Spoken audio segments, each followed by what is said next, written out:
Buen día, ¿cómo están? ¿Me escuchan? Buenos días, profe. Sí se escucha.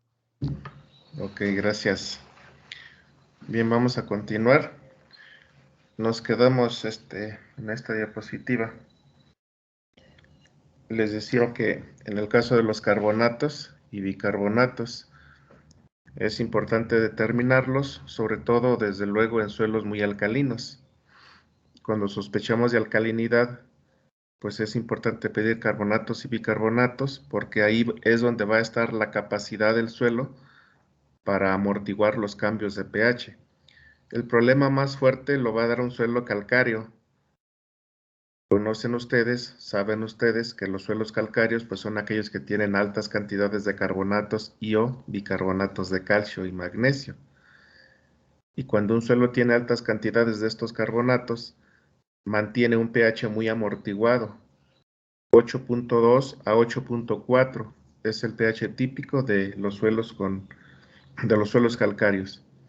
Y aunque es un pH no tan severo todavía, como podría ser el pH de los suelos sódicos o salinos sódicos, donde ya ahora el elemento importante que imprime propiedades, características determinantes en los suelos es el sodio y los compuestos relacionados al sodio.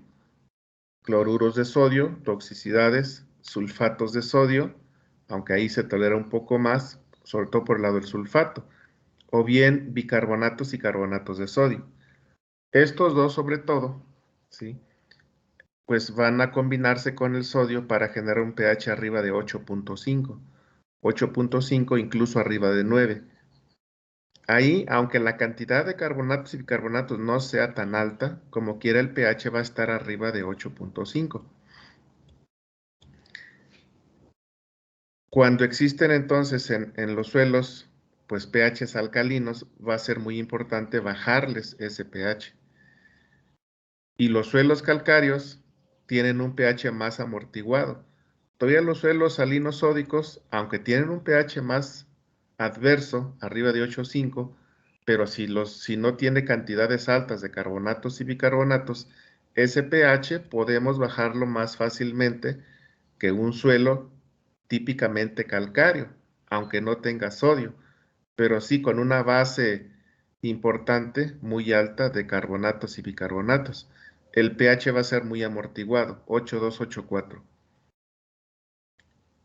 Y ustedes saben, o bueno, como lo vamos a manejar, que en estos casos, a través del fertirriego, pues tenemos la herramienta para bajar el pH en el medio donde, por lo menos donde están las raíces.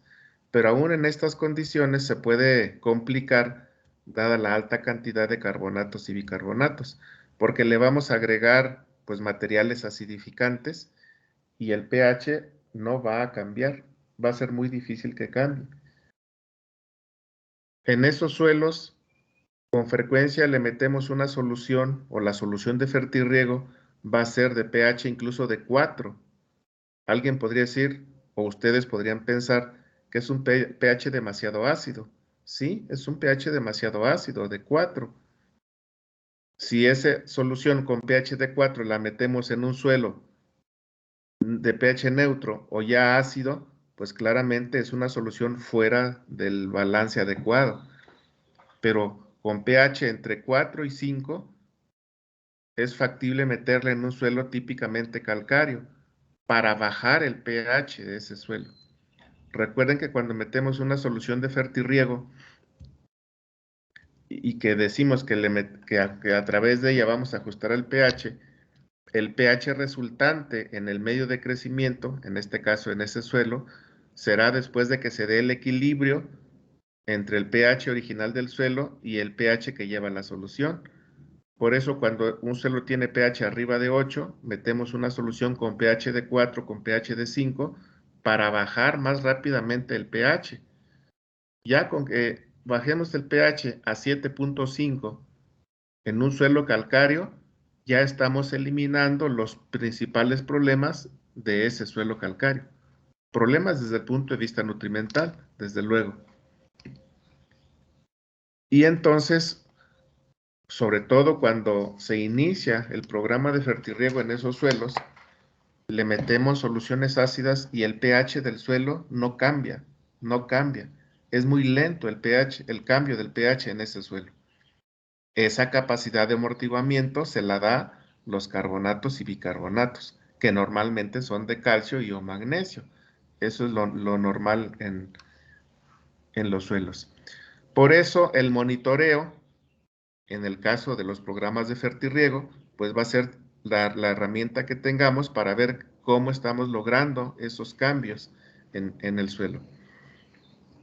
Se puede hacer también una curva de titulación de ese suelo para calcular la cantidad de alcalinizantes, en este caso, perdón, de acidificantes, en este caso ácidos, para bajar el pH.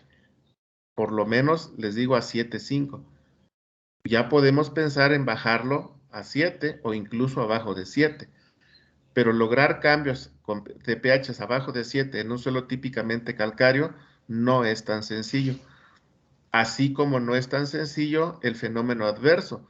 Ahora en un suelo ácido, meterle material encalante para subir el pH. Llega un momento dado que se amortigua y no cambia el pH. Cuando subimos el pH de un suelo ácido, por ejemplo, de entre 4 a 5 y queremos llevarlo a 6, así como un pH de 8,4 y queremos llevarlo a 7, o en el rango óptimo 6.5. Si definiéramos un punto como pH adecuado del suelo, sería 6.5. El valor más óptimo del pH en el suelo como medio de crecimiento. Hablamos como pH del suelo como medio de crecimiento para la mayoría de las plantas. Ya hemos mencionado que finalmente la planta determina el valor adecuado de pH. Pero sí, de manera genérica, pues manejamos pH entre 6.5 a 7.3 como pHs óptimos. O más bien en el rango amplio de 6 a 7.3. Lo ampliamos un poquito de 6 a 7.5. Bueno, ese es el caso de los carbonatos y bicarbonatos. Otro parámetro que hay que tener claro, pues es el fósforo. Los dos métodos que decíamos, fósforo Bray, fósforo Olsen. Aquí pueden ver sus niveles para muy bajo o muy alto por ambos métodos. Ya habíamos aclarado que Bray va para suelos ácidos, Olsen para suelos calcáreos. Cuando un suelo tiene pH arriba, perdón, fósforo arriba o de alto hacia muy alto, vamos a parar la fertilización fosfórica. Ya no es necesario ponerla. Cuando un suelo tiene nivel de fósforo entre medio a moderadamente alto, podríamos poner solamente un poquito de fósforo como un complemento para seguir manteniendo estos niveles. Pero si es un cultivo de baja demanda de fósforo, si ya está moderadamente alto, probablemente ya no pongamos. Si es un cultivo de altas necesidades de fósforo, cultivo intensivo o de ciclos largos, si tiene valores medios, sabemos que estamos bien, pero vamos a ponerle prácticamente todo el fósforo que la planta absorba, que la planta requiera, para seguir manteniendo esos niveles. Realmente en fertirriego nos vamos a manejar como valores óptimos entre moderadamente altos. Fertirriego, cultivo intensivo. Para suelos de fertilización en campo normal, no fertirriego, con que esté en valores medio, estamos en un buen nivel de fósforo. Podría ya no responder la planta a la fertilización fosfórica, porque es una planta o sistema de producción de baja demanda. Pero incluso en fertirriego, cultivo intensivo, ya cuando esté en valores altos o muy altos, prácticamente ya no ponemos fósforo en el programa de fertirriego. y monitoreamos, desde luego. Recuerden que vamos a tener como estrategia de manejo para ajustar el programa de fertirriego, el monitoreo. El monitoreo va a ser a través de pasta saturada o chupatubo, como lo hemos venido mencionando. Bueno, ahí está la escala de fósforo. En el caso de estos dos métodos, para si son suelos ácidos o suelos alcalinos, se basa en la capacidad extractora de las soluciones para medir fósforo a suelos ácidos o medir fósforo a pHs alcalinos. Las tablas para potasio. Observen que las tablas para potasio tienen que ver con la textura para interpretar el valor desde fino a grueso, según la textura, y el valor muy bajo a muy alto. Los valores son partes por millón, miligramo por kilogramo, que es lo mismo gramo por tonelada. Nuevamente como fósforo, un suelo ya con este nivel de medio a moderadamente alto, pues estamos en el valor adecuado. Similar a fósforo, valores en un suelo de alto o muy alto, normalmente, aunque estemos con un cultivo intensivo, ya no ponemos potasio. Es el mismo caso, vean la lógica de la tabla de potasio, de calcio y de magnesio. Los tres que se evalúan, digamos, por el mismo método o bajo los mismos principios, porque el potasio, calcio y magnesio que se miden en el suelo, recuerden que son los cationes intercambiables, los que están en el complejo de intercambio, los que están ocupando esa capacidad de absorción de cationes dada por la SIC. Recuerden ustedes que la SIC, capacidad de intercambio catiónico, mide o sirve para medir la capacidad que tiene un suelo de absorber cationes. Ya hemos platicado que potasio, calcio, magnesio y sodio, esos cuatro, en un suelo de pH 5,5, 6 hacia arriba, prácticamente el 100% de esa capacidad estará ocupada por esos cuatro cationes.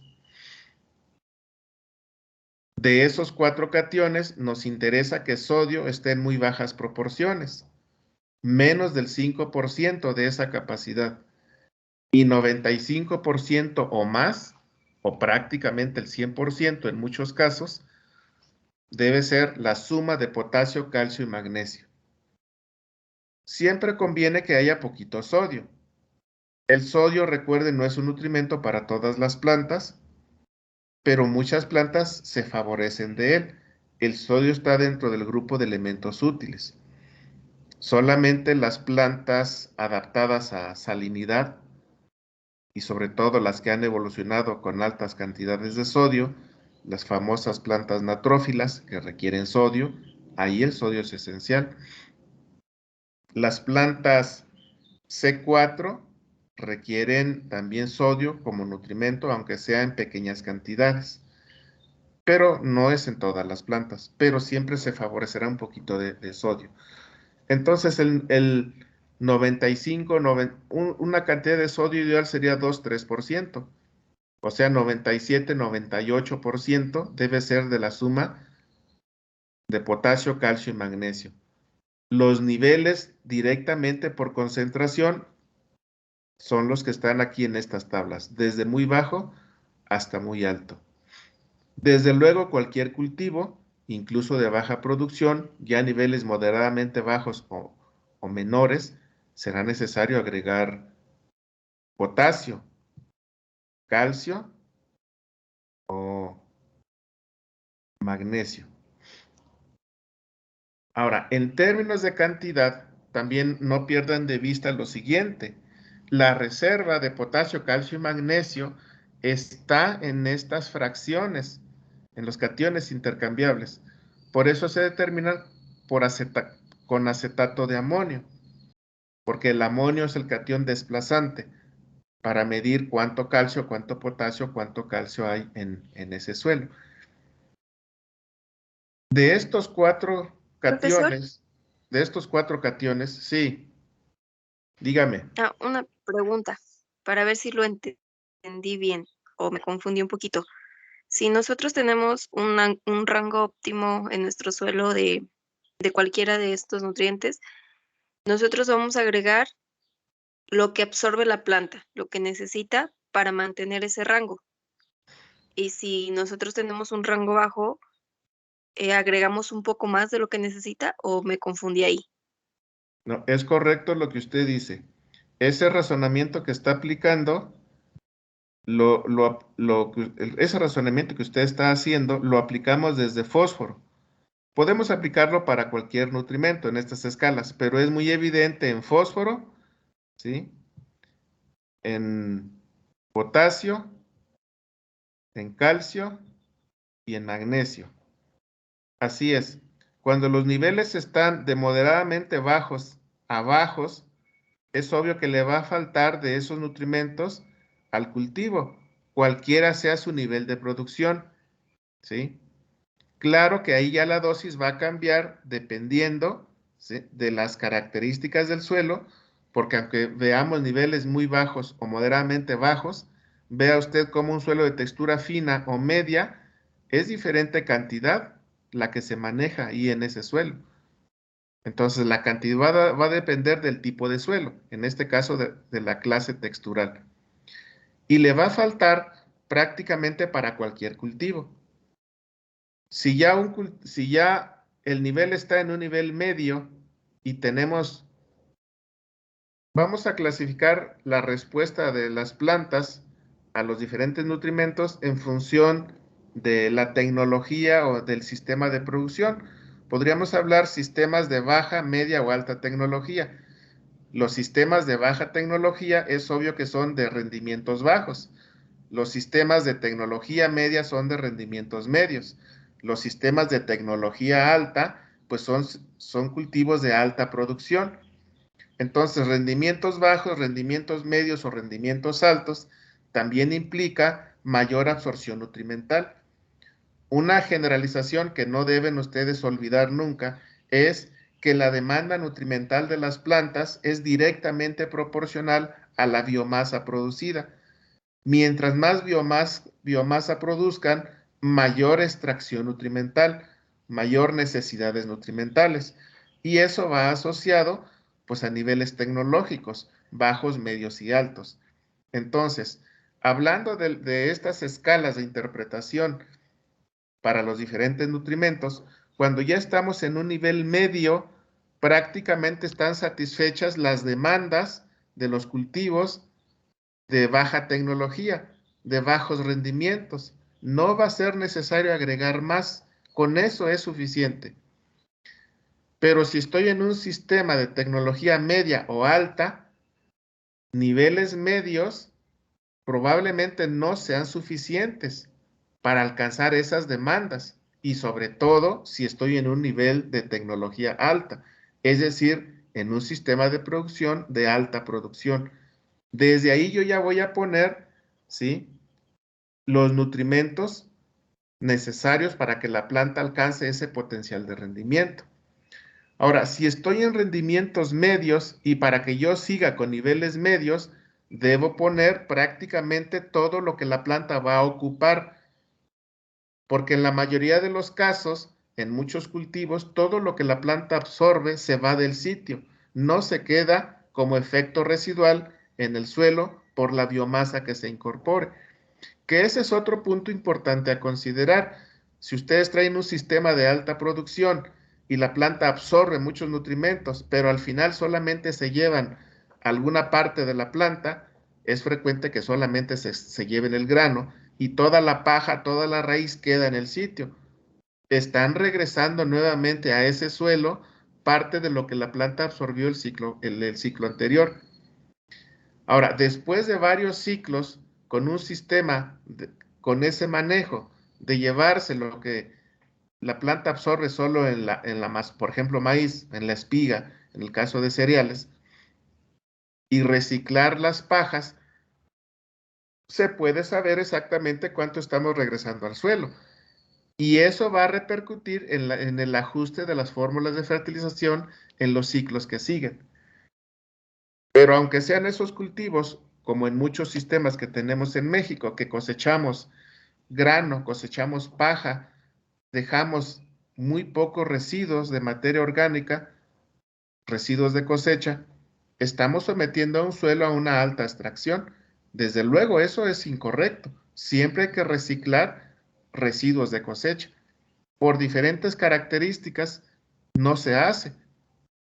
Imagínese un productor de normalmente tecnología baja, tiene sometido al suelo a una extracción tremenda, le remueve todo.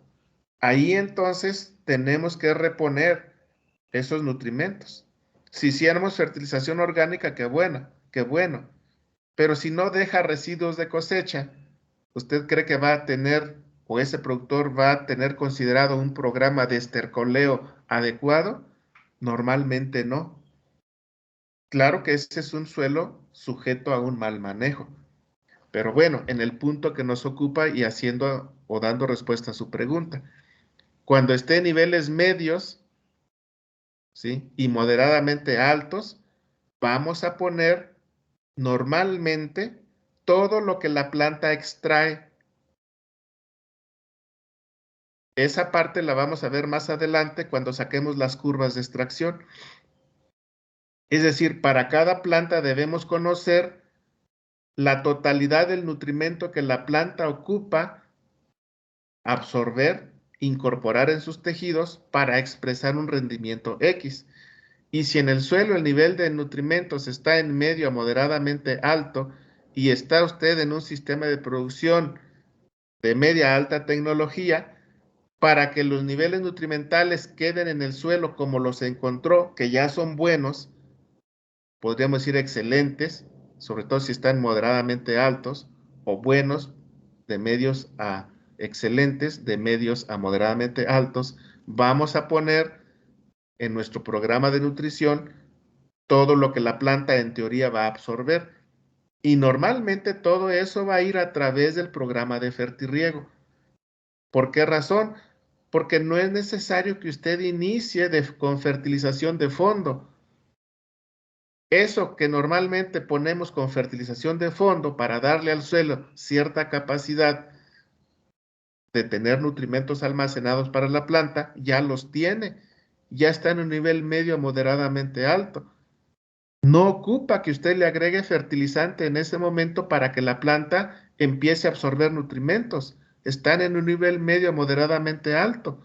Incluso en moderadamente alto, en estricto, podríamos decir que no ocupa.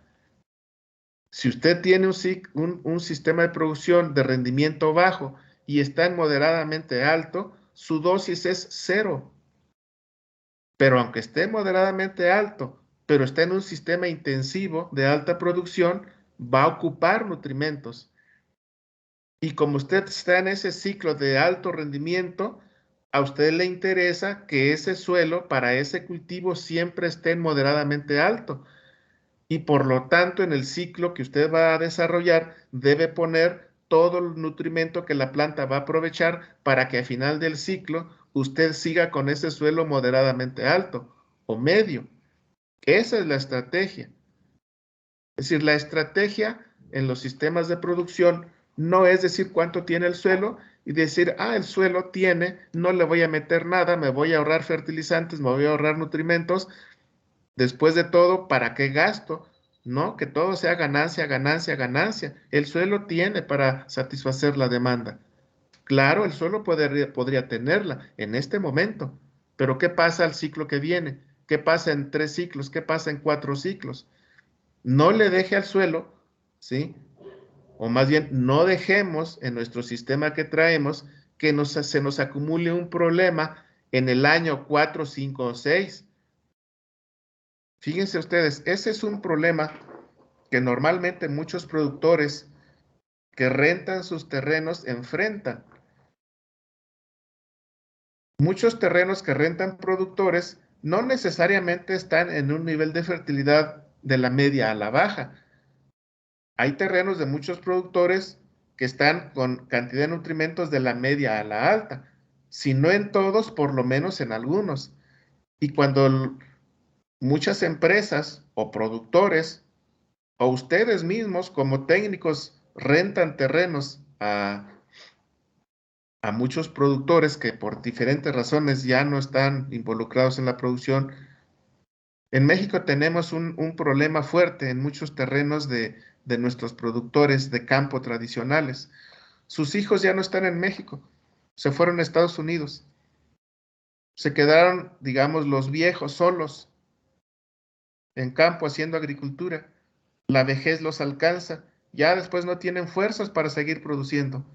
Y además con el apoyo que normalmente se da de muchos de nuestros, pues de los paisanos que están en Estados Unidos, que le mandan dinero a sus papás, lo cierto es que muchos productores de campo, ¿sí? Hay medio se entretienen nada más y otros ya dijeron, no, ya no voy a producir, ya no ocupan en realidad, ya no tienen esa necesidad de mantener a sus familias, de crecer a sus familias. Están recibiendo apoyo ya de sus hijos de Estados Unidos.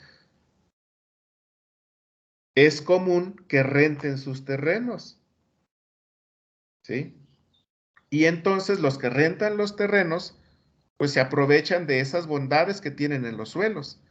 Los explotan, los explotan, los explotan. 3, 4, 5, 6 ciclos que da para sacar buenas cosechas y dejan los suelos, por así decirlo, exprimidos, con bajos niveles nutrimentales. Se ahorraron muchos insumos, aprovechando lo que tenía ese suelo. Eso en un manejo correcto, ¿sí? No es ético. Podríamos decirlo, ¿sí? Podríamos decirlo. Estamos robando a los productores si hacemos ese tipo de cosas. Le estamos explotando sus recursos y se los regresamos después de varios años, suelos pobres nutrimentalmente o hasta desbalanceados, degradados. Entonces, el esquema es, aunque el suelo esté en niveles medios a moderadamente altos y en teoría usted podría sacar ese cultivo, ¿sí? No agote sus reservas, siga manteniéndolo en niveles medios a moderadamente altos. Y solamente cuando el suelo esté en cantidades altos o muy altos, que hasta está en exceso, no agregue más, porque va a seguir estando el suelo alto, muy alto. Van a seguir sobrando nutrimentos. Ahí sí no es necesario que agregue, aunque esté usted con un sistema de producción de alta tecnología, altos rendimientos, altos requerimientos nutrimentales. Esa es la estrategia. Ya después haremos cálculos para ver o afinar cuánto vamos a agregar exactamente de cada nutrimento. A ver, alguien por ahí está con su micrófono encendido. Apáguelo, por favor. Sí, quedó clara la respuesta que me hacías. No recuerdo quién me preguntó. Sí, profesor, muchas gracias. Ok. Entonces, esa pregunta que tú hacías es una buena pregunta porque es la base para razonar sobre varios nutrimentos cuando aplicamos estas escalas. Ya después, cuando hagamos cálculos, veremos cómo ajustamos cada uno de ellos. Pero de entrada, en este primer capítulo que estamos viendo, que es el de diagnóstico, y que justamente estamos viendo estas tablas de interpretación, que son tablas ya muy validadas. Generar estas tablas con esos estándares que están ahí, ¿sí? Fue el resultado, en muchos casos, de 20, 30, 40 o más años de validación, cuando a mí incluso ya no me tocó esa época, pero hace muchos años, lo típico en este campo era andar haciendo experimentos para sus tesis. Por ejemplo, en Chapingo era uno de los temas que duró décadas y todavía se hace por ahí cuando falta información, pero ya es menos. Andar haciendo experimentos, ¿sí? Para encontrar los niveles nutrimentales en el suelo que sirvieron para validar y sacar todas estas escalas, para ver en qué momento, dependiendo de las reservas que había en el suelo, es decir, de estos niveles nutrimentales, como lo están viendo en las tablas, en qué momento había respuesta, en qué momento ya no había respuesta, y la cantidad de respuesta que había en función del nivel en el suelo y de la fórmula que tú ponías de fertilización. Todo eso duró muchos años validándose. Entonces, estas escalas basadas en la respuesta de las plantas y en los niveles nutrimentales en el suelo son o están muy validadas para diferentes cultivos. Otro aspecto cuando vean estas tablas, y sobre todo en esto aplica a las tablas anteriores, las relaciones entre cationes, no basta con el valor directo como está en las tablas, hay que buscar relaciones entre ellos. Recuerden que finalmente las plantas responden, o una manera de ver la respuesta de las plantas a los niveles nutrimentales en el suelo es buscando relaciones entre ellos. Para los cationes, potasio, calcio, magnesio, algunas de estas relaciones son importantes para ver si no se van a presentar efectos antagónicos sobre todo. Es decir, cuando la relación es adecuada, como en este caso, la normal, por ejemplo, la relación para potasio, magnesio, de punto 2 a punto 3, eso es normal. Ya si la relación es mayor a punto 5, ¿qué quiere decir? Que hay mucho potasio en relación al magnesio, por lo tanto va a haber carencia de magnesio. Es decir, si tú tienes, por ejemplo, un nivel normal de magnesio, pero potasio lo tienes alto, ese exceso de potasio te va a generar carencia de magnesio, porque cuando vayas y busques la relación, te va a dar valores por arriba de 0.5. Se manifestará un efecto antagónico del potasio sobre el magnesio. Y cuando la relación es menor a 0.2, ¿sí? Ahora nos va a faltar potasio.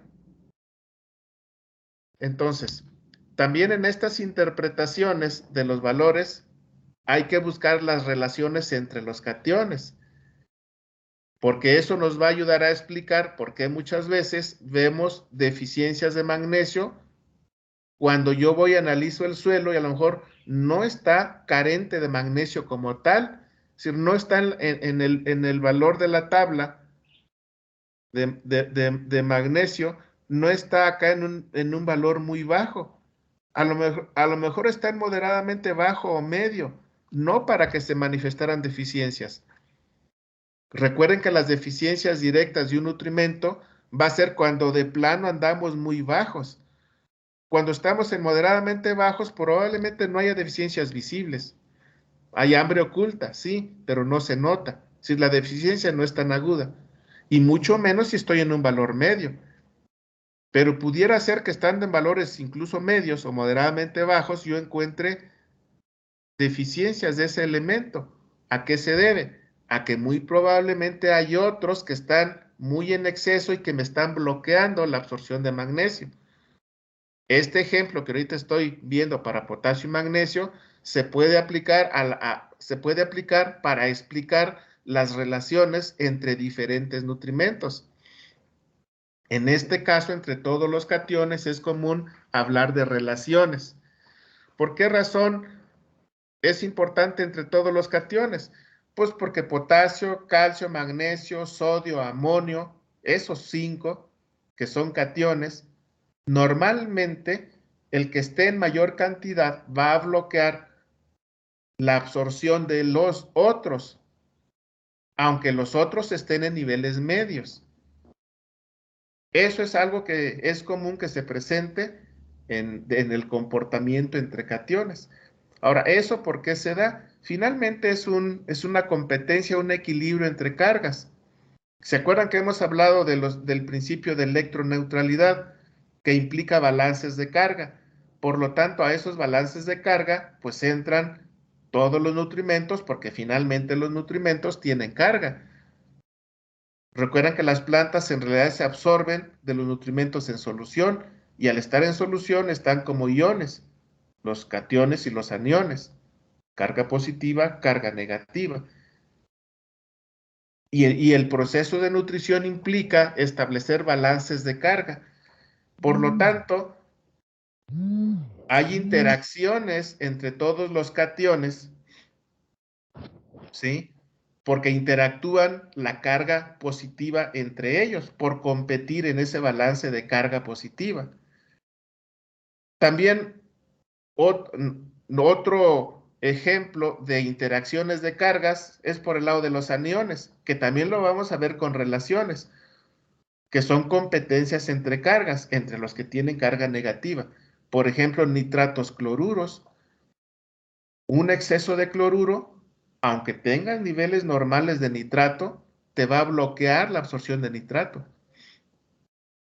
Y normalmente los excesos de cloruro se traduce, ¿sí?, en baja absorción de nitratos.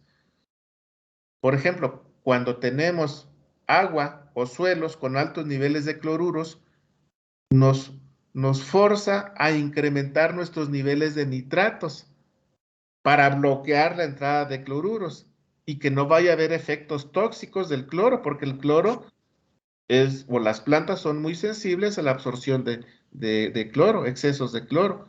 Es otro ejemplo de interacciones entre cargas negativas.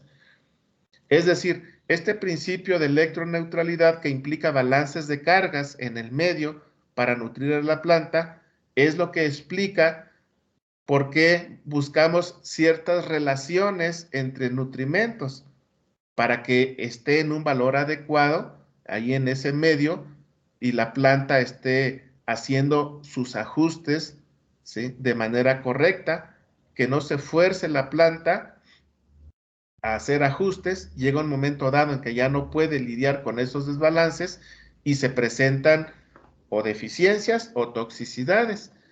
La manifestación de deficiencias o toxicidades tiene que ver con las concentraciones directas de cada nutrimento, pero también de las relaciones entre ellos, como esas que les digo. Normalmente, los que están en mayor cantidad inhiben a los que están en menor cantidad, aunque esa menor cantidad no necesariamente implique niveles deficientes. Eso va a ser importante que lo consideren cuando hagan la interpretación de los análisis. Aquí está unas relaciones también para nutrimentos en la solución. La tabla anterior, esta se aplica a relaciones entre cationes, pero los que están medidos con estas tablas anteriores, cationes intercambiables. Para eso se aplican estas relaciones.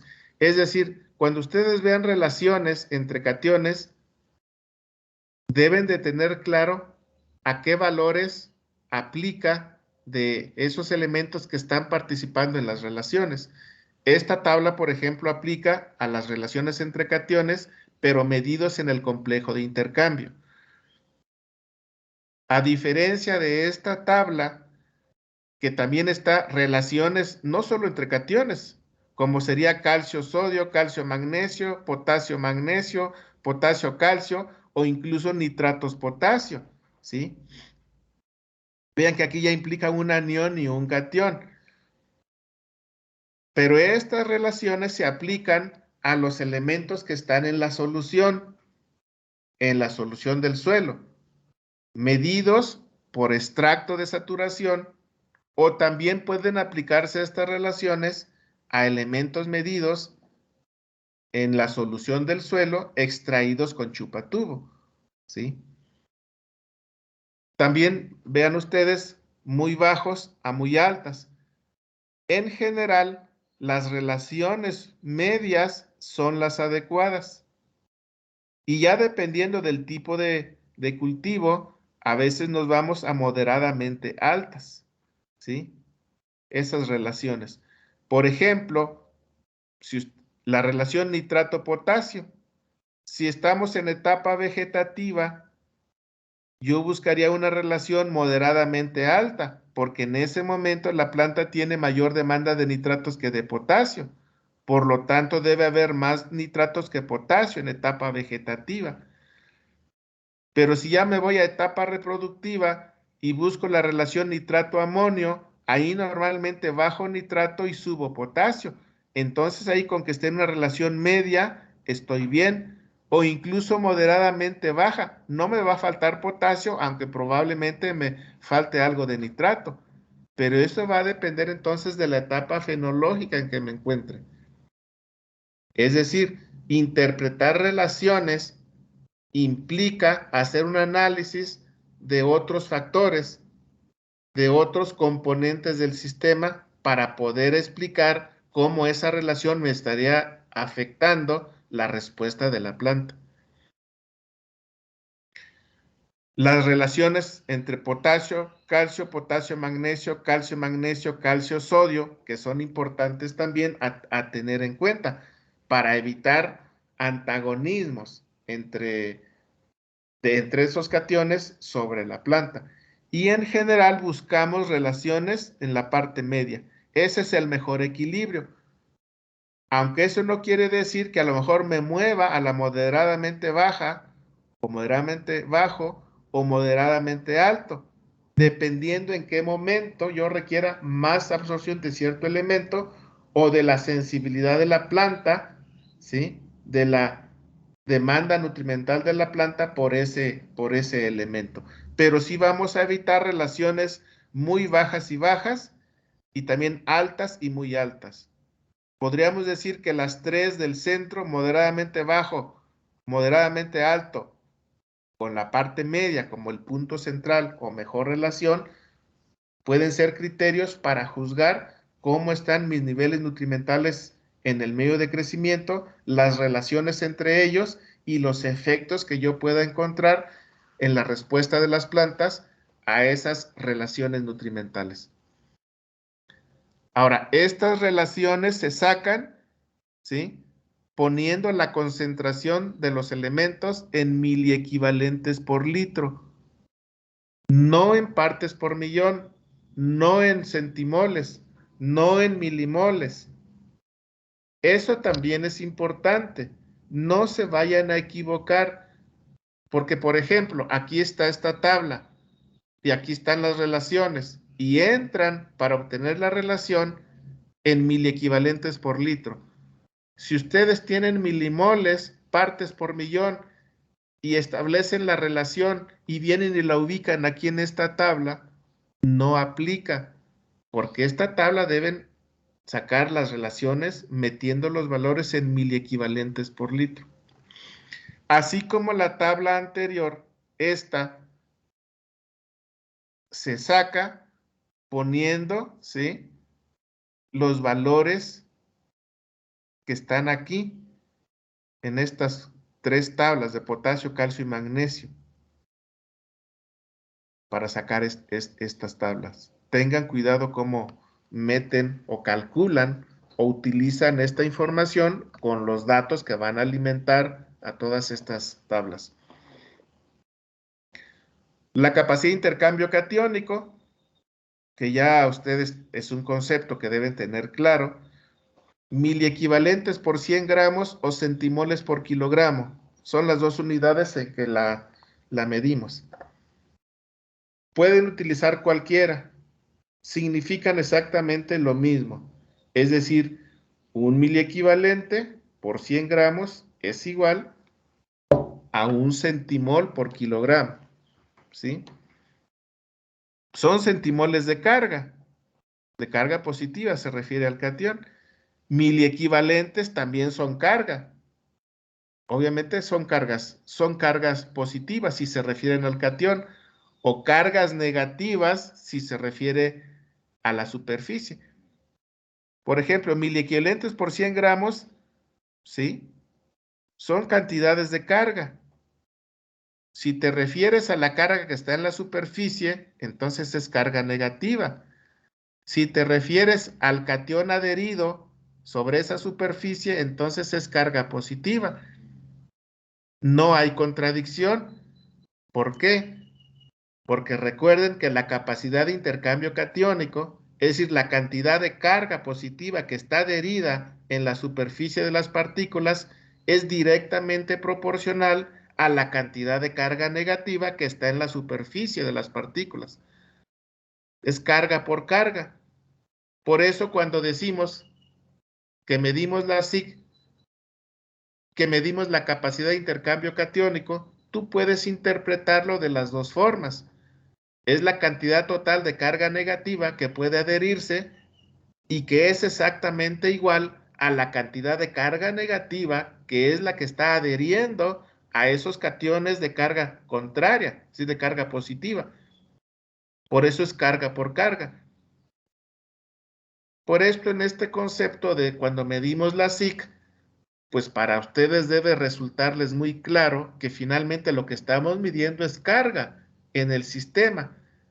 Carga negativa en la superficie absorbente, carga positiva en el catión que se absorbe. Pues los cationes tienen carga positiva. Por eso aquí se expresa como centimoles de carga positiva, refiriéndose a los cationes que pueden adherirse, porque esto es capacidad de intercambio catiónico. Pero con lo que acabo de aclarar, capacidad de intercambio catiónico también mide la carga negativa que está en la superficie. Finalmente, esa es la base de este fenómeno, la cantidad de carga negativa que está en la superficie de las partículas. Ya saben ustedes que un suelo arenoso, es decir, pocos limos, poca arcilla, la SIC es muy baja. Un suelo arenoso con alta materia orgánica, la SIC es media o alta, dependiendo del nivel de materia orgánica. Un suelo arcilloso y alta materia orgánica, pues la SIC va a ser muy alta. Aquí está la tabla, valores medios de 15 a 25, ya sea miliequivalentes por 100 gramos o centimoles por kilogramo, que es lo mismo. Esta tabla, el valor es como el que les decía, mientras más alto, mejor. No nos estorba la SIC. Mientras más alta sea, es un suelo que decimos que tiene mayor fertilidad. Porque la SIC pues va a ser la base para almacenar nutrimentos. ¿Qué nutrimentos? Todos los que sean cationes. Potasio, calcio, magnesio, sodio, amonio. Esos 4. Y también influyen los micros. Pero ya hemos dicho que por efecto de carga o por efecto de concentración, más que de carga porque todos son cationes, por efecto de concentración, por efecto de presencia, pues este fenómeno va a ser importante para las bases del suelo, potasio, calcio, magnesio y sodio. Y dependiendo de cómo estemos manejando el amonio, también será el sitio, los puntos ahí en el suelo donde se almacenará amonio como catión. También un suelo con alta SIC, ¿sí? Puede ayudarte a retirar metales pesados de la solución y disminuye toxicidad de metales pesados. Con frecuencia no hacemos alusión a ese fenómeno, pero un suelo con alta SIC, dado por la alta arcilla y la alta materia orgánica, aunque ustedes le metan metales pesados en exceso, ese suelo los bloquea, los bloquea. Claro que ahí están en el suelo, pero los saca de la solución. Recuerden que la que está en solución son las partes activas de todos los nutrimentos, de todas las sustancias. En el caso de metales pesados, pues sería un efecto positivo, una alta SIC también, además de almacenar nutrimentos. Por ejemplo, vean la base de este concepto para satisfacer la demanda de potasio, calcio, magnesio, sodio y amonio. Vamos a regresar a calcio. Simplemente ven suelo de textura calcio, suelo de textura fina, con un valor muy alto de calcio, ¿sí? Saquen sus calculadoras. Saquen sus calculadoras.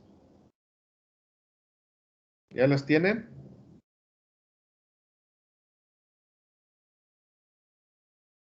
Un suelo calcáreo tiene o podría tener, ¿sí? El otro día en un análisis que me mandaban revisar, encontraban 16,000 partes por millón de calcio. Aquí, 16,000 miligramos por kilogramo. Y decían si eso era posible. Puede ser posible, desde luego. Claro que una buena parte de ese calcio no es intercambiable. Fíjense, en un suelo calcáreo que tiene excesos de calcio, de magnesio, ¿sí? En un suelo salino que tiene excesos de sodio, suelo salino sódico, además de lo que está en el complejo de intercambio, cuando se miden estos cationes, con frecuencia hay cierta contaminación del elemento que está en solución. Y entonces te da la suma de lo que está en solución más lo que está en el complejo de intercambio. Como son suelos con exceso de sodio, de magnesio, de calcio, cuando ustedes van y determinan estos cationes, salen incluso valores muy altos que si sumas a todos, a veces te vas con valores por arriba de la SIC, lo cual ahí ya es una incongruencia, porque si estamos midiendo estos cationes, potasio, calcio, magnesio, sodio, y decimos que son los cationes intercambiables, y la suma de ellos da valores por arriba de la capacidad, quiere decir que ese exceso que está por arriba de la SIC en realidad es cationes que no están en el complejo de intercambio, sino cationes que están en la propia solución. Pero bueno, en un suelo de alta capacidad de intercambio catiónico, suelo arcilloso y rico en materia orgánica, sí podrías encontrar valores de 10,000 partes por millón o hasta más. Para ejemplos de cálculo, aquí podrían ser 10,000. 10,000 partes por millón, 10,000 miligramos por kilogramo, 10,000 gramos por tonelada, ¿cierto? Eso ya habíamos quedado en otras clases. Ya también calculamos cuánto pesa una hectárea. Un suelo normal con una densidad de 1.25, 30 centímetros. ¿Se acuerdan que ya habíamos multiplicado superficie por profundidad por densidad aparente? Eso nos dio, el otro día que hicimos el cálculo, 3,750 toneladas. ¿Se acuerdan? Bueno, pues multipliquen 10,000 por 3,750, porque aquí está en miligramo por kilogramo, pero ya hemos quedado que es lo mismo que gramo por tonelada.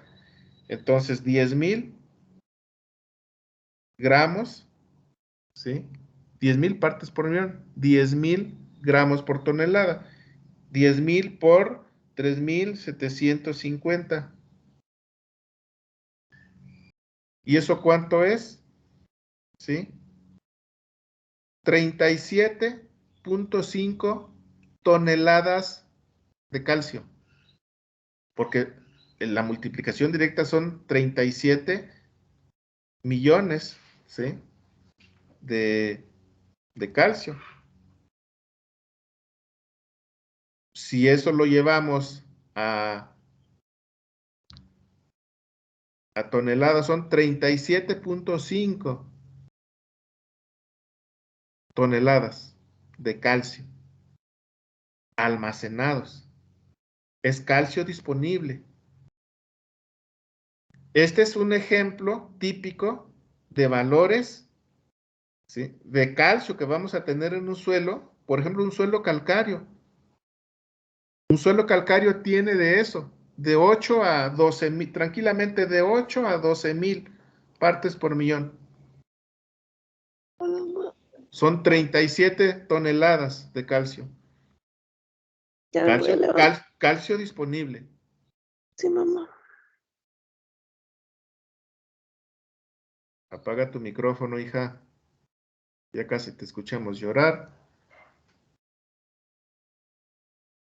Ahora si quieren magnesio, igual, más de 1,600. que ya es un valor muy alto. ¿Cuánto sería 1600? 1600 por 3750. ¿Cuánto calcio es? 6 toneladas de calcio. Ahora, potasio. Más de 1200. Ahora tenemos 1200. Estoy en el valor de suelo de textura fina, con una alta saturación de potasio. 1200 por 3750. 4.5 toneladas de potasio. Entonces, vea, en el complejo de intercambio, si yo estoy con un buen nivel de saturación de potasio, de magnesio y de calcio, yo puedo tener 3, 4, 5 toneladas de potasio almacenado. 3, 4, 5 toneladas de potasio almacenado en un suelo de textura media a fina. Yo puedo tener 5, 6, 7 toneladas de magnesio almacenado en ese suelo. Y podríamos tener de calcio de 15 hacia arriba. 15, 20, 25, 30, 35, 40 toneladas de calcio almacenado en el complejo de intercambio. Y este es un cálculo para la capa arable, este que acabamos de ver. Entonces, cuando usted tiene un suelo con una buena saturación de potasio, calcio y magnesio, ¿sí?, nos asegura tener varias toneladas de potasio. 2, 3, 4, 5 toneladas de potasio disponible. 4, 5, 6 toneladas de magnesio almacenado disponible. Y más de 15 toneladas de calcio disponible. Capa arable, zona de exploración radical, con niveles adecuados de estos cationes. Entonces, la pregunta que yo les hago, ¿hay reserva en el suelo suficiente para satisfacer la demanda de cualquier cultivo, incluso aquellos de alta demanda nutrimental? La respuesta es sí, sí hay reserva. Porque a estas alturas ustedes deben saber, ya deben tener afinado cuánto requiere una planta. Por ejemplo, una planta normal de potasio, ¿cuánto requiere? Una planta de rendimientos bajos no le extrae más de 100 kilos de potasio por hectárea. Si ya nos vamos a una planta de requerimientos medios de potasio, pues nos vamos a 200, 250 kilos de potasio por hectárea que le va a extraer un cultivo. Si nos vamos a un cultivo de alto rendimiento y altamente extractor de potasio, como ejemplo jitomate, le requiere 500, 600, 700, 800 o más de una tonelada de potasio por hectárea que requiere absorber un cultivo. Si usted habla de jitomate de invernadero de alto rendimiento, 400, 500, 600 toneladas de rendimiento de fruto por hectárea, ese cultivo le va a extraer hasta una tonelada o más de potasio por hectárea. Pero está con un ejemplo de alta extracción, de un cultivo de alto rendimiento y altamente demandante en potasio, como es el jitomate. El jitomate es de los cultivos que más potasio extrae. Otro cultivo que extrae mucho potasio, plátano. El plátano le extrae también, plátano de alto rendimiento, le extrae 600, 700, 800 kilos de potasio por hectárea, por año. En el caso del jitomate, también por ciclo, por año, porque para sacar 600 toneladas de rendimiento es por hectárea por año, como son los sistemas de alto rendimiento. y ahí le andan extrayendo cerca de la tonelada o incluso más. Entonces, ahí sí, si la reserva de potasio la estamos viendo que la puede tener un suelo con una buena saturación de potasio, que podrían ser 3 toneladas, 4 toneladas de potasio. En 2 ciclos, con jitomate, en 2 ciclos, se acaba usted la reserva de potasio. Y un suelo de media alta saturación, un suelo arenoso de baja media saturación, no le alcanza, a lo mejor ni para un ciclo bien. Veamos, fíjese, potasio, suelo arenoso, y que usted tenga una saturación media, que decimos que está bien, póngale 250 partes por millón, 250 miligramos por kilogramo. Estoy aquí con el suelo arenoso y en una saturación media, que no está deficiente, está bien. 250 por 3.750. ¿Cuánto tiene almacenado de potasio total? 937 kilos, 0.9 toneladas.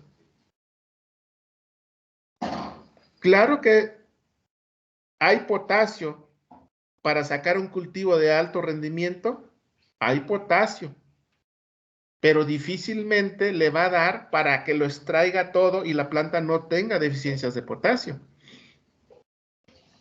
¿Hay potasio total almacenado para un cultivo de alto rendimiento? Sí.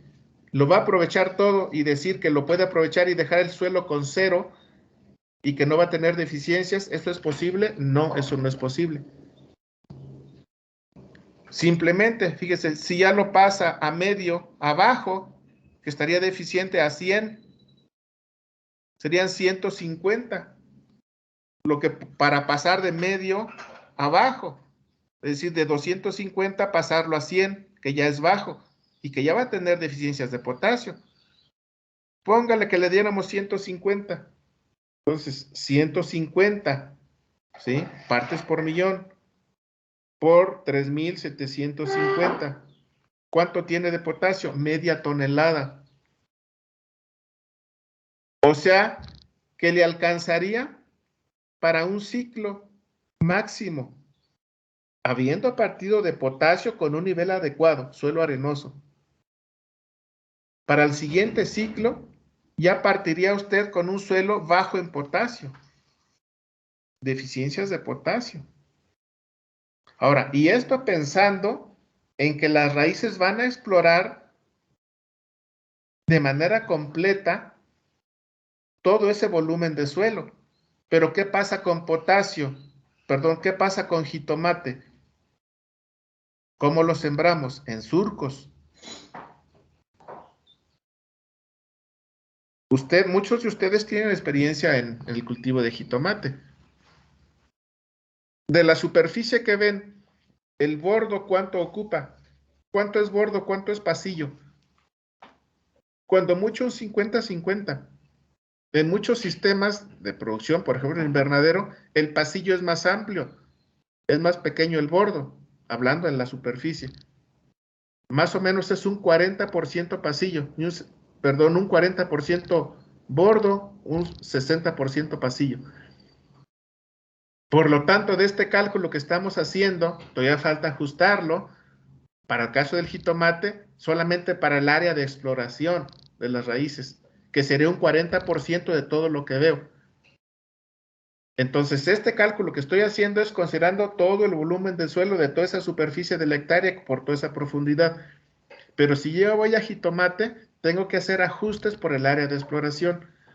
Se reduce la cantidad de nutrimentos que tengo disponibles para la planta, porque en el punto medio, que es el pasillo, y que puede ser la mayor parte de todo ese espacio que tengo ahí de suelo, volumen que tengo de suelo, en realidad es una zona no explorada por las raíces. Ese es otro ajuste que vamos a hacer más adelante cuando hagamos cálculos. Ahorita a lo que quiero llevarlos es que cuando ustedes tengan estas tablas de interpretación y que aunque les diga valores medios, altos o muy altos, hay que considerar todavía los ajustes de acuerdo a la zona de exploración de las raíces. Claro que con estos ejemplos y cálculos que estoy haciendo, es claro que la reserva de potasio, calcio y magnesio, aun cuando yo reduzca mi zona de exploración, si yo tengo valores de niveles medios a altos, tengo suficiencia de nutrimentos almacenados para satisfacer la demanda de todo ese ciclo, incluso de varios ciclos de algún cultivo de alta extracción nutrimental.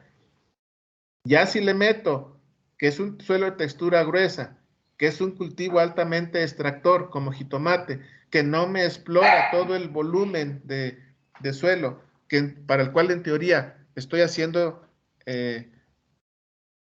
este cálculo de las 3.750 toneladas, que es toda esa capa de suelos, entonces ya hago ajustes y saco cantidades.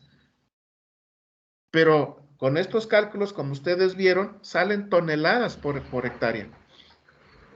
Eso significa que en el caso de cationes intercambiables, potasio, calcio y magnesio, yo voy a tener reserva, ¿sí?, para varios ciclos, dependiendo de la intensidad de la meta de producción del sistema tecnológico de producción que yo traiga para ese cultivo.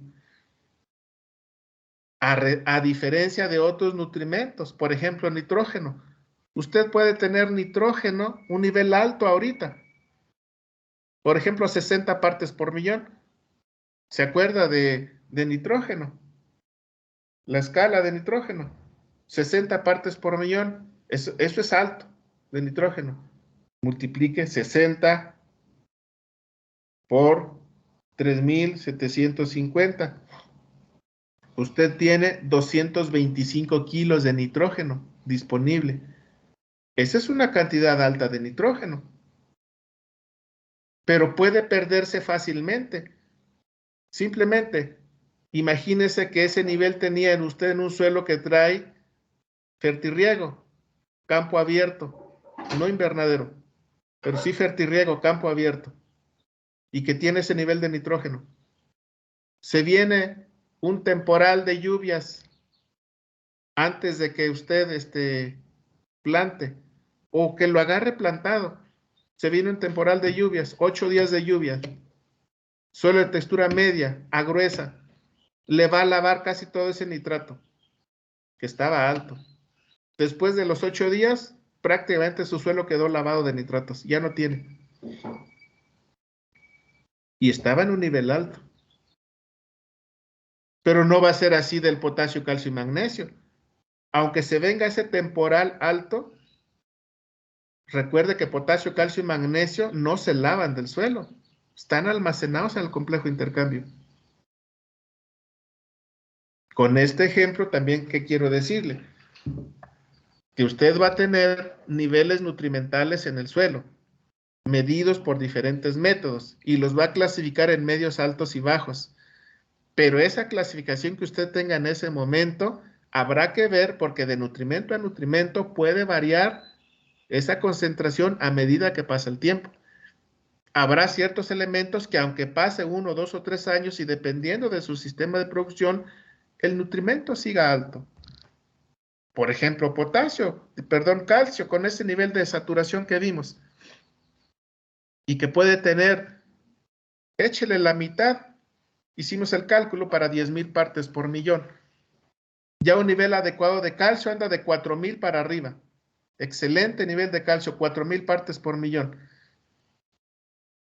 Si 10,000 fueron 37 toneladas, 4,000 partes por millón, más o menos, ¿cuánto sería? Serían 35, como unos entre 15 y 16 toneladas por hectárea. Bueno, tiene su calculadora. Póngale 4,000 partes por millón. 4,000 por 3.750. Justo lo que le decía, mire. 15 toneladas de calcio. Con 4,000 partes por millón. Tiene 15 toneladas de calcio almacenado en el complejo intercambio. El jitomate de alto rendimiento, otra vez. De potasio puede que le absorba hasta, ahí dependiendo del rendimiento, pero entre 800 a más de 1 tonelada de potasio. De calcio, ¿cuánto va a ser? No va a ser menos de la mitad de potasio. Más o menos una relación 3:1. Es decir, que en calcio esperaríamos de 300 a 400 kilos de calcio por hectárea para un cultivo de alto rendimiento como jitomate. Es decir, ese cultivo que le produce 400, 500, 600 toneladas por hectárea, que son rendimientos posibles en sistemas de alta producción, y no solo en hidroponía, en suelo. Y va a requerir 400 kilos de calcio. Y usted tiene en un suelo una saturación media, 4,000 partes por millón, tiene 15 toneladas de calcio. ¿Cuándo se acaba incluso un cultivo extractor esas reservas de calcio? No se las acaba en un ciclo. Pueden pasar muchos ciclos y no se acaba la reserva.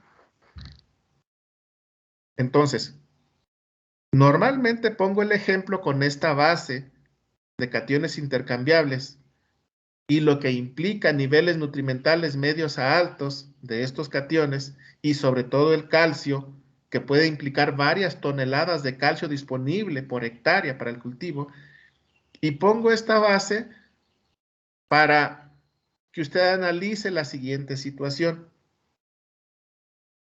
¿sí? Sin hacer uso de los análisis. Y hay veces que hasta haciendo uso de los análisis, que es lo peor, es lo peor. Muchos de nuestros colegas, y de suelos, y de fitos, y de orti, no se diga de otros colegas, ¿sí? ¿Qué hacen en fertirriego en campo, en suelo, con niveles de saturación como estos, de varias toneladas por hectárea, suelos calcáreos, donde usted hace cálculos, ¿sí? Y tiene reservas de 20, 25, 30 o más toneladas por hectárea, y todavía le mete calcio en su programa de fertirriego? Y es más, mete la solución de Steiner. Mete la solución de Steiner. ¿Se acuerdan cuánto tiene la solución de Steiner? De calcio. 9 miliequivalentes. ¿Cuántas partes por millón? 9 por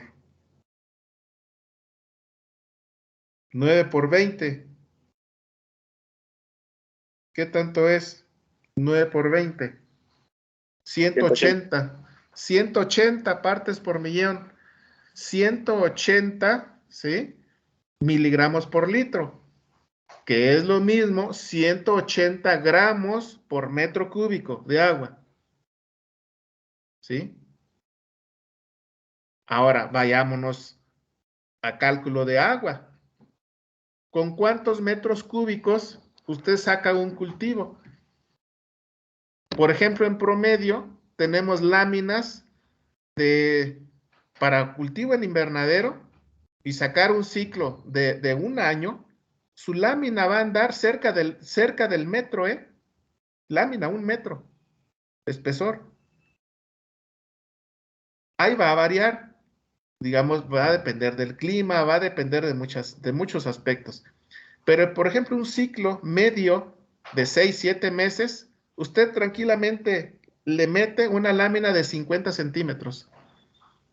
De 50 a 60 centímetros es una lámina promedio para un ciclo medio de 5, 6, 7 meses. Si ya nos vamos a un ciclo de un año, 10 meses, 11 meses, 12 meses, jitomate en invernadero, y además ese invernadero, imagínese en el norte del país, en climas semisecos, hasta anda rebasando la lámina de 1 metro. Pero para que se dé una idea de lo que implica, que incluso puede ser hasta el doble de una lámina promedio de 50 centímetros. 50 centímetros de lámina son 5,000 metros cúbicos, ya en volumen. 5,000 metros cúbicos con solución de Steiner, 180 partes por millón, 180 gramos por metro cúbico. Bueno, pues multiplique 180 por 5,000 metros cúbicos. ¿Cuánto calcio es? 900 kilos de calcio.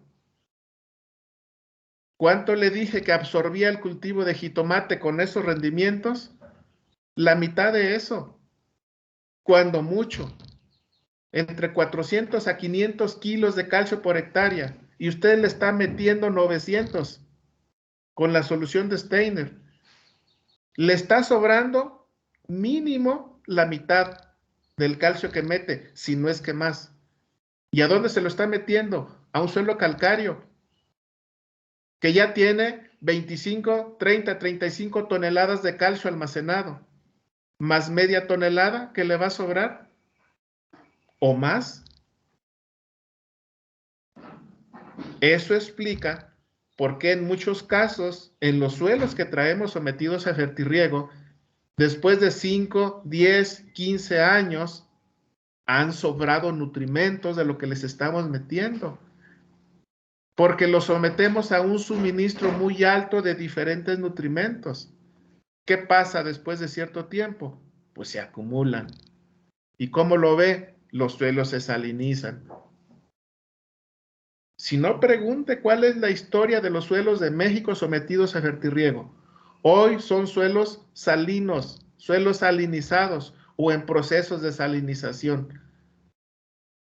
Mientras más rápido salinice un suelo, ¿qué quiere decir? Que más mal lo ha estado manejando, que más excesos de nutrimentos ha estado metiendo. ¿Y cómo han entrado? A través del fertirriego. Muchas veces le meten solución de Steiner o una solución hidropónica en general sin análisis de agua. El agua ya de por sí puede traer calcio suficiente. Fíjense, 9 es el cálculo de la solución de Steiner. Pero hay aguas que traen 3, 4, 5 miliequivalentes. Es más, 3, hágalo con 3 miliequivalentes de calcio. ¿Cuántos son 3 miliequivalentes? 3 por 2, 6. 60 partes por millón. Haga el cálculo. 60 miligramos por kilogramo, 60 gramos por metro cúbico. Entonces multiplique 60 por 5,000 metros cúbicos, que es la lámina de 50 centímetros. ¿Y cuánto calcio es? 300 kilos de calcio por hectárea está metiendo. Ahora pregúntese, 300 kilos de calcio por hectárea que entran solo con el agua, sin meter ningún fertilizante que meta calcio. Solamente un agua con 3 miliequivalentes de calcio, 60 partes por millón. Está metiendo con una lámina de medio metro, 300 kilos de calcio por hectárea. La siguiente pregunta sería, ¿qué cultivo se chupa, qué cultivo absorbe 300 kilos de calcio por hectárea? En un ciclo, obviamente. Solamente los cultivos de alto rendimiento. El jitomate, sí. Pero otros cultivos con esa misma lámina le absorberán 150, 200 kilos de calcio por hectárea de cultivos de alto rendimiento. Incluso solamente el calcio que entra con el agua, en muchos casos, es suficiente para satisfacer la demanda, más la reserva del suelo, que normalmente es el catión dominante en el complejo de intercambio, así como lo hemos estado viendo, pues fácilmente, si usted analiza toda esa información, por ahí están las explicaciones, ¿sí?, a lo que ha resultado en muchos sitios que traemos bajo fertirriego, en las concentraciones de los diferentes nutrimentos y en los desbalances nutrimentales que observamos después de varios años de traer sometidos estos suelos a sistemas de producción intensivos. Por eso es que en la actualidad, en diferentes partes donde se esté llevando a cabo este tipo de agricultura, urge, ¿sí?, considerar los análisis de suelo, los análisis del agua, los programas de nutrición que traemos para todos esos sitios. Porque de manera general, el diagnóstico es que estamos cometiendo barbaridades en el manejo nutricional que traemos.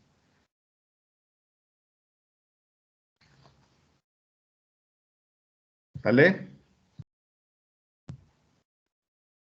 Bueno, ahí está la SIC. Azufre es otro elemento. Ahí está su tabla. Muy bajos o muy altos, dependiendo si es riego o es temporal. Aquí vamos a estar bajo riego, vamos a aplicar la escala. Son partes por millón, miligramos por litro de azufre.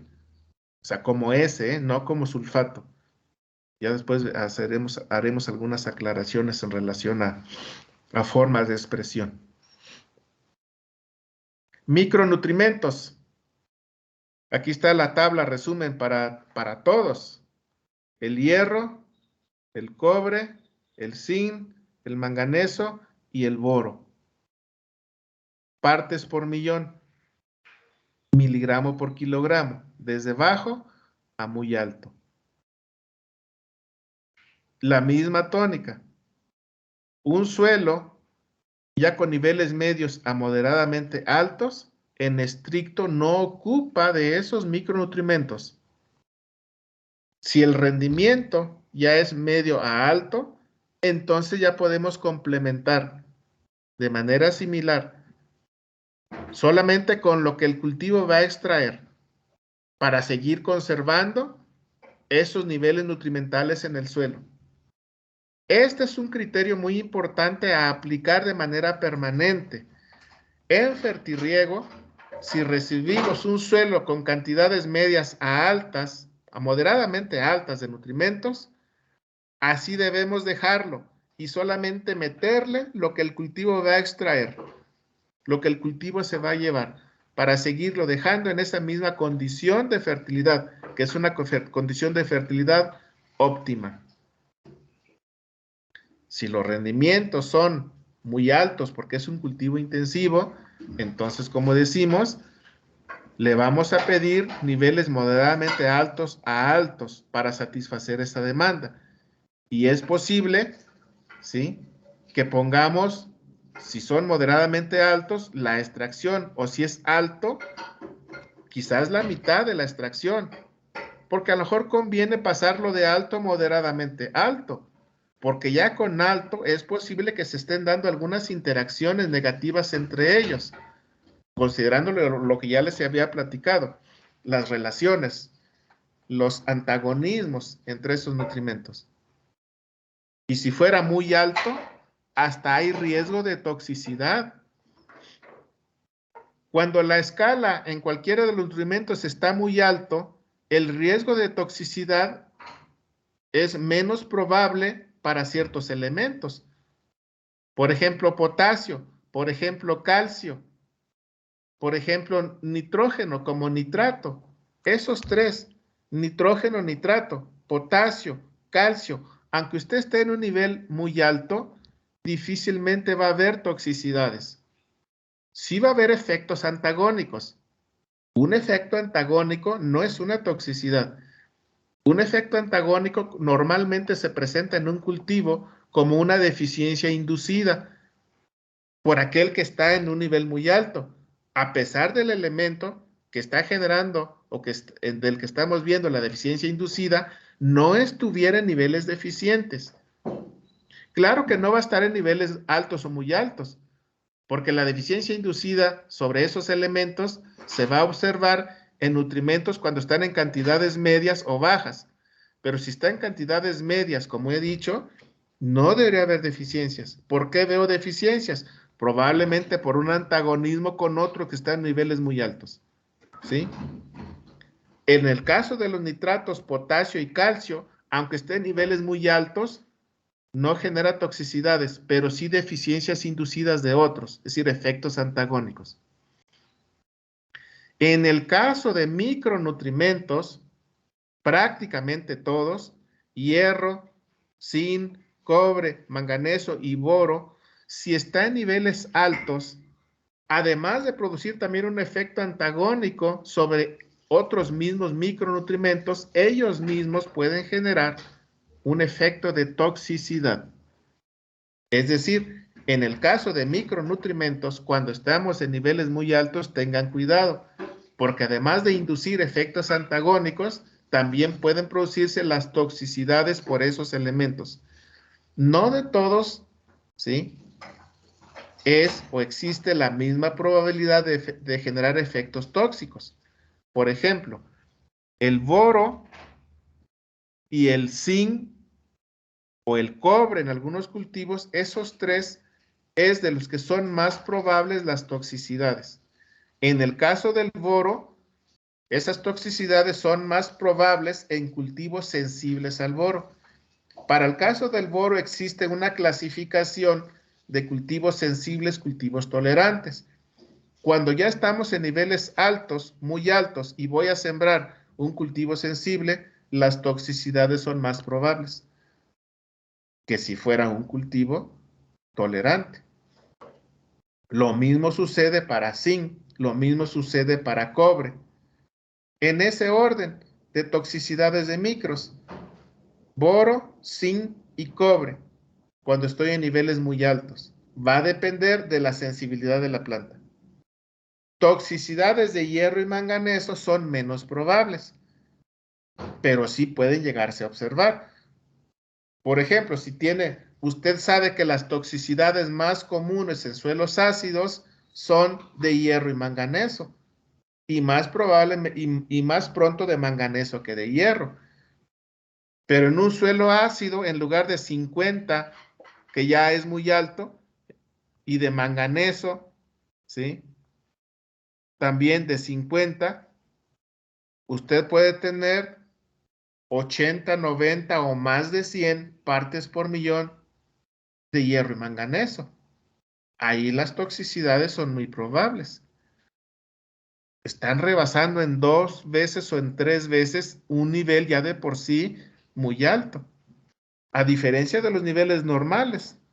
Póngale usted de 10 a 25 partes por millón. De 10 a 25 partes por millón de hierro, de 10 a 25 partes por millón de manganeso, está usted en un nivel perfecto. Pero si se va al doble, 50 o 100 o más de 100, también son toxicidades muy probables. Y los antagonismos, así como potasio, calcio, magnesio, sodio, son antagonismos entre macros, también entre micros se dan antagonismos. Un exceso de hierro le puede inhibir la absorción de manganeso o de zinc o de cobre. Un exceso de zinc le puede inhibir la absorción también del cobre, del manganeso, del hierro. Recuerden que también, ¿y eso a qué se debe? A que el conjunto de los micros participan en funciones similares, parecidas. ¿Cuáles son una de las funciones similares, parecidas de los micros? Activadores enzimáticos. Muchas enzimas, ¿sí?, actúan de manera normal si los micros están de manera normal. Y hay cierta similitud en las características, obviamente, de estos micros. De entrada, ven, los 4 micros, o los micros metálicos, como decimos, el zinc, el cobre, el manganeso, el níquel, ya es el quinto. Los 5 son del grupo metálico. Los 5 participan o tienen una química parecida. Vea, hierro 2 más, cobre 2 más, manganeso 2 más, zinc 2 más, níquel 2 más. Todos ellos además tienen la facilidad, más unos que otros desde luego, de participar en reacciones redox, sí, reacciones de óxido-reducción.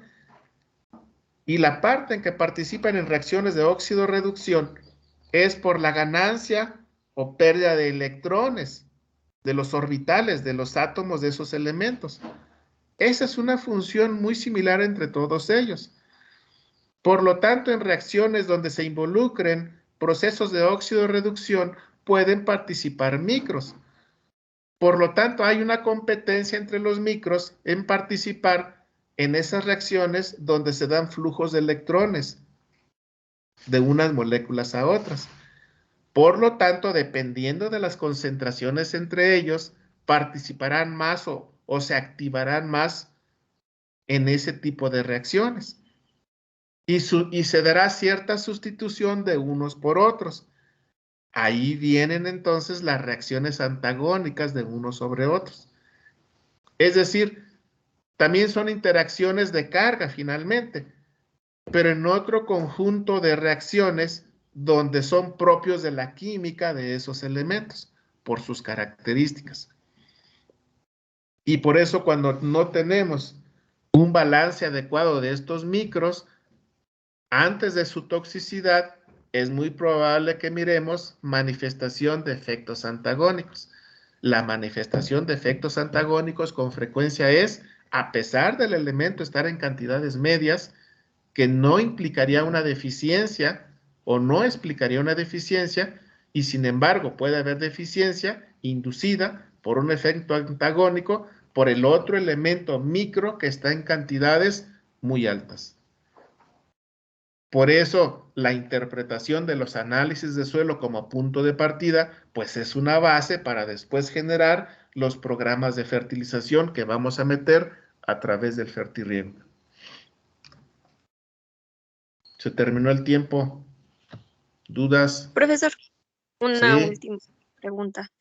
En dado caso de que yo presente alguna toxicidad por exceso de alguno de estos micronutrientes, ¿qué es lo que tengo que hacer? pues de entrada, esa toxicidad habría que ver cuál es la causa. Si usted está en un suelo ácido, probablemente la toxicidad sea de hierro y manganeso, las más probables. Ahí se va a resolver o minimizar por lo menos subiendo el pH con el encalado. El encalar a ese suelo, ¿sí?, va a precipitar, a sacar del sistema, a sacarlo de la solución al hierro y al manganeso. Eso es, por un lado, en esa condición. Si fuera una toxicidad, por ejemplo, de zinc y cobre, como está sucediendo ya en muchos cultivos, por una acumulación residual de pesticidas a base de cobre y zinc, ese es un problema difícil de resolver. Inmediatamente lo que tiene que hacer es parar la aplicación de esos productos. Porque fíjese que eso es lo raro.